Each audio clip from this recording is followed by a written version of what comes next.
जय श्री राम। आपका बहुत बहुत स्वागत है। बिहार में राहुल गांधी ने तेजस्वी यादव के सामने ना सिर्फ सरेंडर किया है, बल्कि राहुल गांधी की भेजी हुई पूरी टीम ही उखड़ गई है। राहुल गांधी ने बिहार में अपनी एक टीम लगाई थी जो कि राजद के सामने अड़ सके, लेकिन अब वो टीम धराशायी हो गई है और कांग्रेस महागठबंधन के अंदर चुनाव से पहले ही हार चुकी है, मनोबल गिर चुका है और राहुल गांधी बिल्कुल हथियार डालते हुए दिख रहे हैं।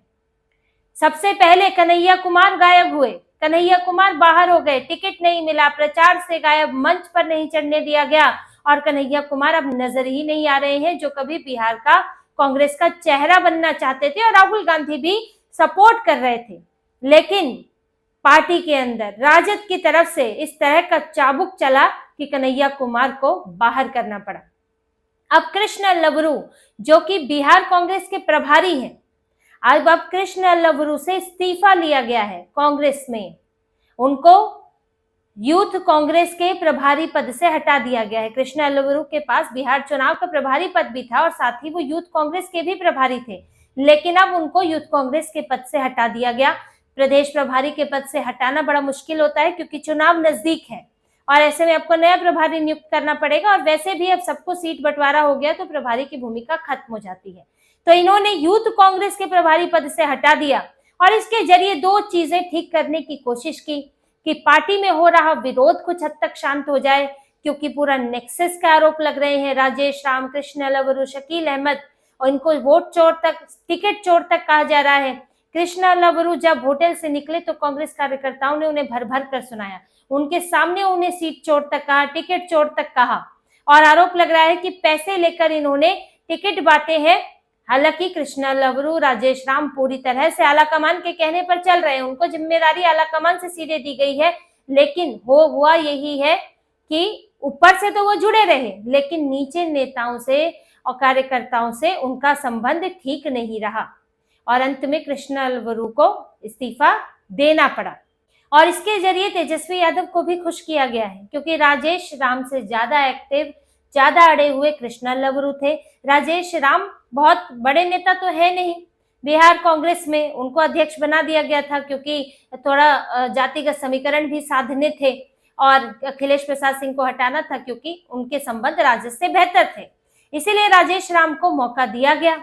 लेकिन कृष्णा लवरू उसमें ज्यादा प्रभावशाली थे, बाहर से लाकर, बिहार से लाकर उन्हें रखा गया और उनको राजद से, लालू यादव से कोई मतलब नहीं था, बिल्कुल भी वहां की राजनीति से वो अछूते थे, तो इसीलिए वो ज्यादा अड़े रहे, राजेश राम उनके पीछे पीछे रहे। फिर राहुल गांधी का साथ रहा तो इसीलिए तेजस्वी यादव ने पहले तो राजेश राम को टारगेट किया था, उनकी सीट पर दूसरा उम्मीदवार उतारने की बात की थी, लेकिन फिर बाद में उन्होंने कांग्रेस की तरफ से जब समझौते की बात हुई तो उम्मीदवार वापस ले लिया, लेकिन कृष्णा लवरू से इस्तीफा दिलवाया गया। तो अब कांग्रेस में देखिए इस्तीफे ही इस्तीफे हो रहे हैं।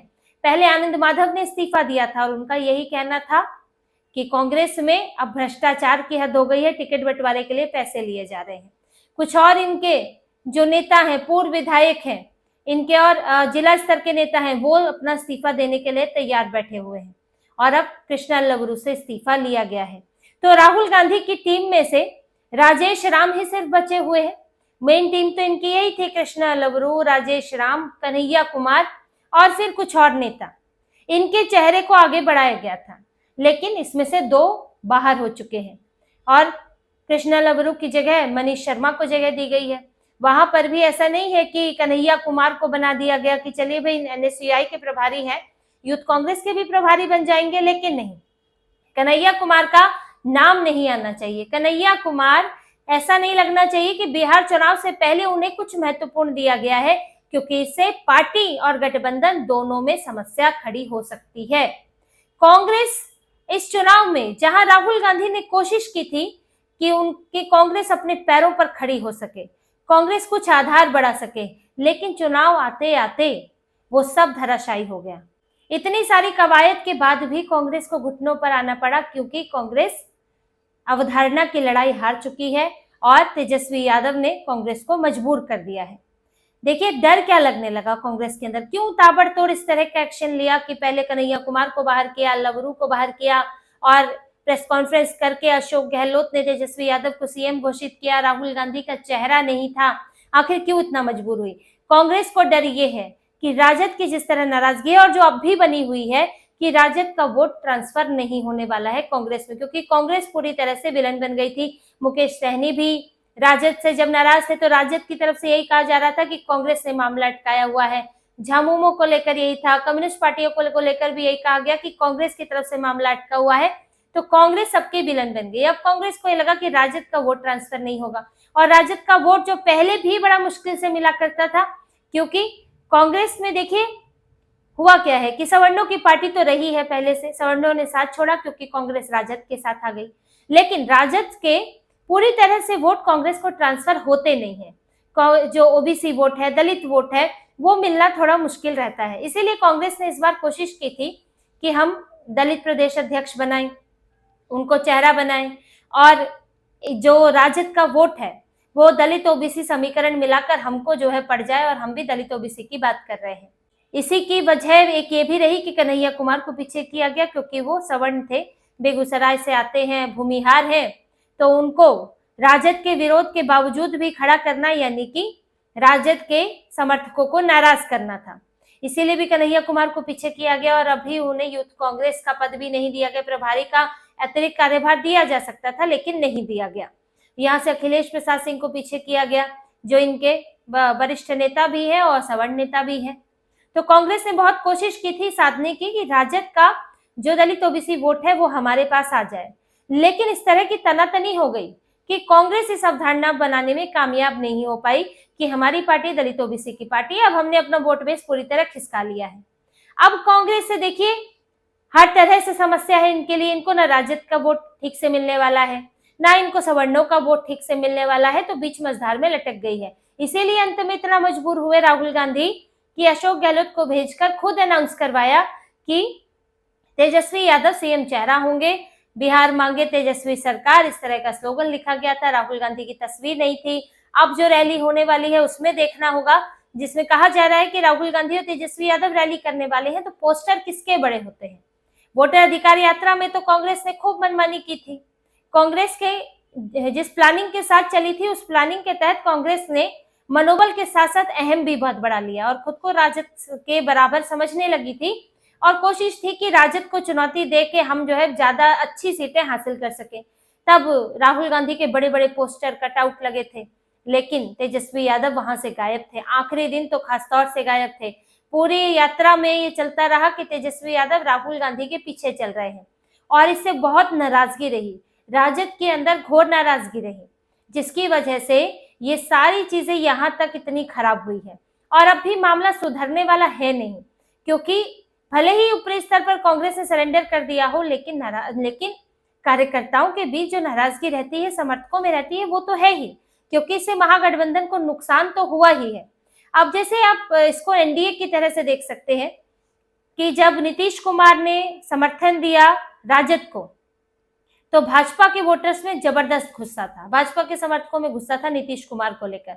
जब नीतीश कुमार आधा कार्यकाल छोड़कर वापस भी आए, तो भी नीतीश कुमार को सबक सिखाने की एक मंशा बनी हुई थी कि नीतीश कुमार जो इस तरह से पलटी मारते रहते हैं, बार बार राजद के साथ जाने की धमकी देते हैं, तो एक बार सबक सिखाया जाए। सिर्फ उसमें कारण चिराग पासवान नहीं थे कि चिराग पासवान ने कैंडिडेट उतार दिए तो इसलिए हार गई, कुछ सीटों पर असर रहा, लेकिन एक कारण यह भी रहा कि भाजपा का वोट पूरी तरह से नीतीश कुमार को नहीं मिल पाया, जिसके कारण वो सीटें नहीं जीत पाए थे, और इसकी वजह रही भाजपा समर्थकों में नाराजगी।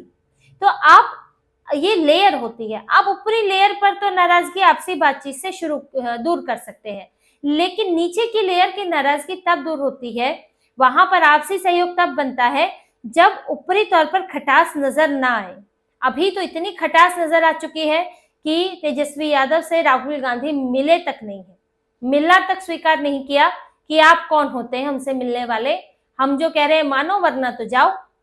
तो दिल्ली से ऐसे ही खाली हाथ लौट गए थे तेजस्वी यादव, और ऐसा नहीं है कि उनके समर्थकों को पता नहीं होगा, ये बातें तो चलती है, खबरों में आती है, पार्टी के स्तर पर फैलती हैं बातें।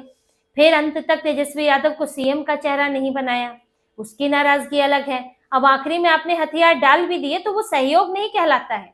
इस बात को आप समझिए ऐसा नहीं है कि कार्यकर्ताओं के स्तर पर इसे सहयोग माना जाएगा, ये माना जाएगा कांग्रेस मजबूर हो गई, कांग्रेस को तेजस्वी ने औकात दिखा दी और इसीलिए राहुल गांधी जो है, कांग्रेस जो है घुटनों पर आ गई है, ये इस तरह से देखा जाएगा।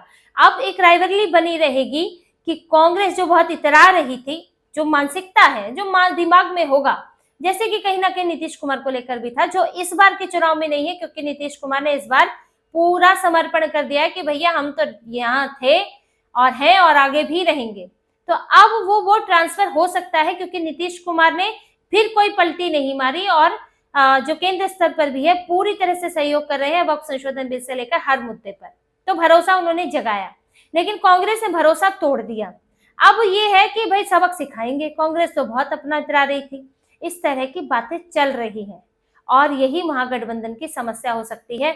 और वहां से कांग्रेस के जो कार्यकर्ता हैं उनको राज्य से समस्या ये है कि हमको टिकट नहीं मिला, सीटें नहीं मिली और पार्टी के अंदर इस तरह की गुटबाजी हो गई है कि आप कभी तेजस्वी के दबाव में कुछ कर रहे हैं, कभी आप जाति समीकरण साधने के लिए कर रहे हैं, कभी आप अपनी केंद्र की टीम को खुश करने के लिए कर रहे हैं, तो बहुत गुटबाजी भी चल रही है।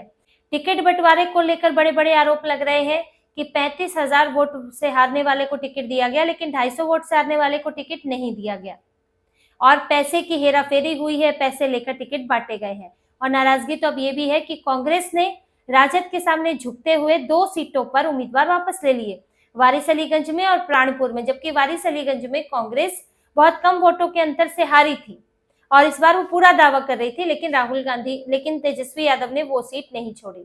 और जो सीटों में नामांकन वापसी है वो सिर्फ कांग्रेस को करनी पड़ी है, राजद ने नहीं की है।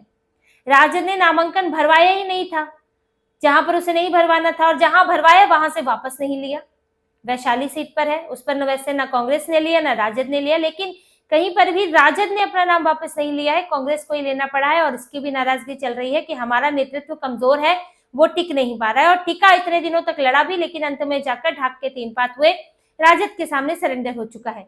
तो कांग्रेस की छवि खराब हुई, कांग्रेस में जो मनोबल बढ़ा था वो टूट चुका है, गुटबाजी चल रही है, ऊपर के नेताओं से नाराजगी है और अंत में राहुल गांधी यहाँ पर पूरी तरह झुकते हुए नजर आए हैं। और अब कांग्रेस वही स्थिति में फिर से लौट गई है जो कि वो ये जो 5-6 महीनों का मनोबल बढ़ा था उससे पहले से थी, और अब वही राजद के पीछे पीछे चलने वाली कांग्रेस बन गई है। तो कांग्रेस बुरी गत में आ गई है। जो आप पहले थे या तो शांति से लड़ते, राजद के साथ साथ पीछे पीछे चलते, लेकिन एक बार तेवर दिखा के आपने उस चीज को फिर ठंडा कर दिया, उस मनोबल को फिर गिरा दिया, तो उसका आपको 2 गुना नुकसान होना तय है। तो इसी तरह की और खबरें और विश्लेषण आपके लिए लाते रहेंगे, हमसे जुड़े रहिए, सब्सक्राइब कीजिए, कमेंट कीजिए। बहुत बहुत धन्यवाद। जय श्री राम।